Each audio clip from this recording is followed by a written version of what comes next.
Hello students, आज আমি যোনখিনি কোৱেশ্যন ডিসকাস কৰিম সেইখিনি তোমালোকে নিজৰ ম্যাথছ এক্সামত দেখিবলৈ পাবা কাৰণ এইখিনি হৈছে মোস্ট ৰিপিটেড কোৱেশ্যন। তো তোমালোকৰ যদি এতিয়ালৈ ম্যাথছ এক্সাম হোৱা নাই তেনেহলে এই ভিডিওটো চাই যোৱা। আজি আমি এক্সাক্ট ডিসকাস কৰিবলৈ গৈ আছো যে কেনেকুৱা ধৰণৰ কোৱেশ্যন তোমালোকৰ পৰীক্ষাত আহিব। তো একদম ইম্পৰ্টেন্ট কোৱেশ্যন বাছি দিবলৈ গৈ আছো, ভিডিওটো সম্পূৰ্ণ চাবা। আৰু তাৰ উপৰি তোমালোকৰ কেনেকুৱা ধৰণৰ প্যাটাৰ্ণত আহিব চোৱা। তোমালোকৰ থিওৰেম অসমীয়াত যোনটো উপবাদ্য বুলি কয় সেইখিনি চাবা, সেইখিনিৰ পৰা তোমালোক এটা বা দুটা দিবই। নেক্সট ফেক্টৰাইজ কৰাটো একদম 100% কমন টপিক হয়।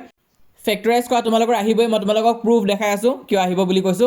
আৰু তাৰ উপৰি তোমালোকৰ এক্সাম্পল আৰু এক্সাৰসাইজত যি কোৱেশ্যন আছে সেইখিনি ভালকৈ চাই থৈ দিবা। আৰু সব এনেকুৱা নহয় যে গোটেইখিনি কোৱেশ্যন এক্সাম্পল আৰু এক্সাৰসাইজৰ পৰা আহিব, দুটা তিনিটা কিন্তু আউট কোৱেশ্যনো দিব পাৰে, কিন্তু সেই টপিকটো একে থাকিব। আৰু যদি নাজানা কোৱেশ্যন আহি যায় কি কৰিবা, তেনে ক্ষেত্ৰত তাৰ কাৰণে মই তোমালোকৰ কাৰণে বেকআপ প্লেন লৈ আনিছো, ভিডিওটোৰ শেষত ডিসকাস কৰিম। তো ভিডিওটো আৰম্ভ কৰিছো, তোমালোকৰ ম্যাথছৰ কাৰণে কমন আমি ডিসকাস কৰিম এতিয়া। কিছুমানে কি কৰে এক্সাক্ট বুকৰ পৰা দেখা যায়, তো সেইটো আমি ইউজ নকৰোঁ কাৰণ তেতিয়া তোমালোকে ফৰ্মেটটো বুজি নাপাবা কেনেকুৱা ধৰণৰ প্ৰশ্ন আহিব। অকল কিতাপত যদি দাগ মাৰি দিওঁ তেনেহ'লে একো কামত নাহিব। তো চোৱা, মই দেখাইছোঁ তোমালোকক কিছুমান ইম্পৰ্টেণ্ট পেপাৰ লৈ আনিছোঁ। এইখিনি তোমালোকৰ বহুতো ডিষ্ট্ৰিক্টত হৈছে, বহুতো ডিষ্ট্ৰিক্টত এতিয়াও বাকী আছে। তো তোমালোকে পেটাৰ্ণটো চোৱা। প্ৰথম তোমালোকৰ ফেক্টৰাইজ কৰা আহিবই, উৎপাদক প্ৰকাশ কৰা এইটো আহিবই, কিন্তু গোটেইখিনি পেপাৰতে আছে। মই দেখাই আছোঁ তিনিখন মোষ্ট ইম্পৰ্টেণ্ট পেপাৰ লৈ আনিছোঁ। তাৰে ভিতৰত প্ৰথম যোনখন দেখাম সেই দুখন কিন্তু প্ৰেক্টিছ কৰি যাবাই, কাৰণ এইবিলাক কুৱেশ্যন ৰিপিট হৈ থাকে। তো ফেক্টৰাইজ কৰা তোমালোকক দিব 46 নাম্বাৰতে দি দিব, নহ'লে 48 নাম্বাৰ মানত দি দিব পাৰে। ফেক্টৰাইজ কৰা তোমালোকে জানিব লাগিব। নেক্সট তোমালোকে এইটো চোৱা, 49 নাম্বাৰটো চোৱা, draw the graph of equation. তো এই গ্ৰাফ ড্ৰ কৰা কিন্তু কুৱেশ্যন আহিবই। এই যোনটো 49 নাম্বাৰটো দেখিছা ইম্পৰ্টেণ্ট আছে, তাৰপিছত 48টো ইম্পৰ্টেণ্ট আছে। এনেকুৱা নহয় যে 47 48 ইম্পৰ্টেণ্ট নহয়, এই গোটেইখিনি ইম্পৰ্টেণ্টে আছে। এতিয়া মই দুখন পেপাৰহে দেখাম তোমালোকক, বহুত ইম্পৰ্টেণ্ট পেপাৰ হয়, তোমালোকে চাই যোৱা, এইখিনি ইম্পৰ্টেণ্ট আছে। তো এই গোটেইখিনি তোমালোকে ভালকৈ প্ৰেক্টিছ কৰিবা। তাৰপিছত ছেকশ্যন চিট এনেকুৱা নিচিনা প্ৰুফ কৰা অংক দিব পাৰে, সেইটো চাবা। 52টো বহুত ইম্পৰ্টেণ্ট আছে, এইটো বহুতো ডিষ্ট্ৰিক্টত ৰিপিট হৈ আছে, মই তোমালোকক দেখাই আছোঁ। তো সেই 52 নাম্বাৰটো তোমালোকে চাবা, বহুত ইম্পৰ্টেণ্ট আছে। মই বহুতকেইখন পেপাৰ চায়ে মই এইখন চিলেক্ট কৰিছোঁ। নেক্সট তোমালোকে 54টো চাবা। 54 এনেকুৱা নিচিনা প্ৰুফ কৰিব দিবই তোমালোকক। তাৰপিছত 55টো প্ৰুফ কৰিব দিছে, সেইখিনি চাবা, ইম্পৰ্টেণ্ট আছে 55টো। তো প্ৰুফ কৰা দিব তোমালোকক, শ্ব' কৰা দিব, তাৰপিছত ফেক্টৰাইজ কৰা দিব, তাৰপিছত গ্ৰাফ আকাৰো এটা আহি যাব, সেইখিনি ইম্পৰ্টেণ্ট আছে। তাৰপিছত চাবা আৰু এইখিনি যোনখিনি দেখাই গৈ আছোঁ, এনেতো ইম্পৰ্টেণ্ট আছে পেপাৰখন, পাৰিলে গোটেইখিনিয়ে চাই যাবা। 59 নম্বৰটো চাবা, prove that if two line intersect each other then vertically opposite angles are equal, চাবা, ইম্পৰ্টেণ্ট আছে।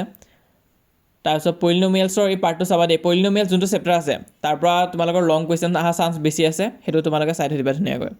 তো এইখন আছিল এখন পেপাৰ। তো ইয়াৰ পিছত আৰু এখন পেপাৰ মই ডিছকাছ কৰি আছোঁ, সেইখনো বহুত ইম্পৰ্টেণ্ট আছে। এইখন তোমালোকে চোৱা। মই কৈছিলোঁ যে ফেক্টৰাইজ কৰা আহিবই, যদিহে ফেক্টৰাইজ কৰা নাহে তেতিয়াও তোমালোকে এনেকুৱা এইটো চাবা, চোৱা 46 নাম্বাৰটো চোৱা, তেনেকুৱা নিচিনা প্ৰশ্ন দিব পাৰে। তাৰপিছত এক্সপ্ৰেছ কৰা প্ৰশ্ন দিব, চোৱা, এক্সপ্ৰেছ 0.23 ওপৰত বাৰ আছে ইন পি কিউ ফৰ্ম।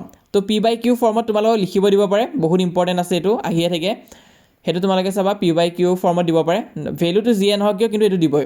তো ইয়াতো ফেক্টৰাইজ কৰা আহিয়ে গ'লগৈ, 49 নম্বৰ দি দিছে।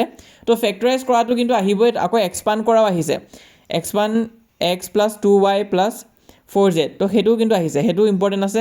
তেনেকুৱা নিচিনা এক্সপাণ্ড কৰাও দিব পাৰে বা ফেক্টৰাইজ কৰাটো দিবই, সেইটো ফিক্স হয়। তাৰপিছত তোমালোকে বাকীখিনিও চাবা, P/Q ফৰ্মত লিখিব দিয়ে যে সেইটোও চাবা। তাৰপিছত ছেকশ্যন চি ইয়াত কি কি দিছে চোৱা তোমালোকে,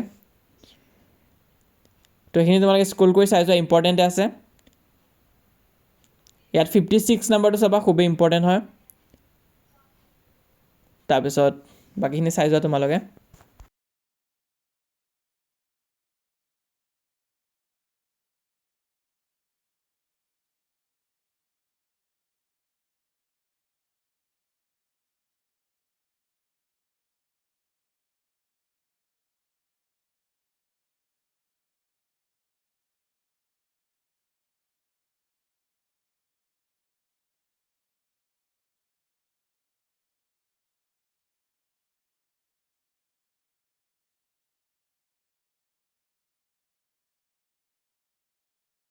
তাৰপিছত বেলেগ পেপাৰ যদি মই ডিছকাছ কৰোঁ, তাত তোমালোকে চোৱা, চিম্প্লিফাই আহিব, চিম্প্লিফাই কৰিব দিছে। তাৰপিছত ফেক্টৰাইজ কৰা আহিছে, ইয়াতো আহিছে, ফেক্টৰাইজ কৰা আহেই কিন্তু সেইটো চাবই লাগিব তোমালোকে। তাৰপিছত 55 নম্বৰটো চোৱা, ইয়াতো আকৌ কমন আহি গ'লগৈ, ৰিপিট হৈ গৈছে।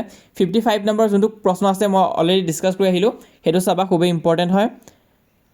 তাৰপিছত বাকীখিনি তোমালোকে চাবা। আৰু চোৱা, নজনা কুৱেশ্যন আহিব, এনেকুৱা নহয় যে তোমালোকে চব জানা কুৱেশ্যনে আহিব। তো যদিহে নাজানা কুৱেশ্যন আহে তেনেহ'লে এৰি থৈ গুচি নাহিবা, কৰি আহিবা, কাৰণ মেথছত তোমালোকৰ ষ্টেপ মাৰ্কিং থাকে। যদি তোমালোকে কুৱেশ্যনটো আধাও লিখি থৈ গুচি আহা আৰু ষ্টেপখিনি যদি শুদ্ধ হয় আধালৈ, তেতিয়াও তোমালোকে নম্বৰটো পাবাই। বহুতে কি কৰে, সিহঁতে কেতিয়াবা গিভেনো লিখি থৈ আহে বহুত ষ্টুডেণ্টছে, কিন্তু সেনেকুৱা নহয় যে গিভেন লিখি আহিলে তোমালোকক 0 নম্বৰ দিব। গিভেন লিখি আহিলে টিচাৰে তোমালোকক হাফ মাৰ্ক বা 1 মাৰ্ক এটা হ'লেও দিবই, 0 দিব নোৱাৰে কেতিয়াও। আৰু ষ্টেপ মাৰ্কিং থাকিব। তো সেইটো কাৰণে গোটেইখিনি কুৱেশ্যন তোমালোকে এটেম্প কৰি আহিবা। আৰু যদিহে কিবা প্ৰুফ কৰা আহিছে, ডায়েগ্ৰাম বনোৱা আহিছে, তেনেহ'লে ডায়েগ্ৰামটোকে আঁকি থৈ গুচি আহিবা, তাতো 1 নম্বৰ এটা পাই যাবা। বাকী মই তোমালোকক ইম্পৰ্টেণ্ট দি আছোঁ বাৰু, ইম্পৰ্টেণ্ট পেপাৰ আদি হোৱাটছএপত তোমালোকে জইন কৰা। যিসকলে এতিয়ালৈ আমাক হোৱাটছএপত জইন কৰা নাই, সোনকালে জইন কৰা। লিংকটো মই পিন কমেণ্টত দি দিছোঁ। বহুতো ষ্টুডেণ্টে মোক সুধি থাকে যে ছাৰ কেনেকৈ জইন হ'ম। তো চোৱা, অলৰেডি 2500তকৈ অধিক ষ্টুডেণ্টে জইন কৰিলে আমাক।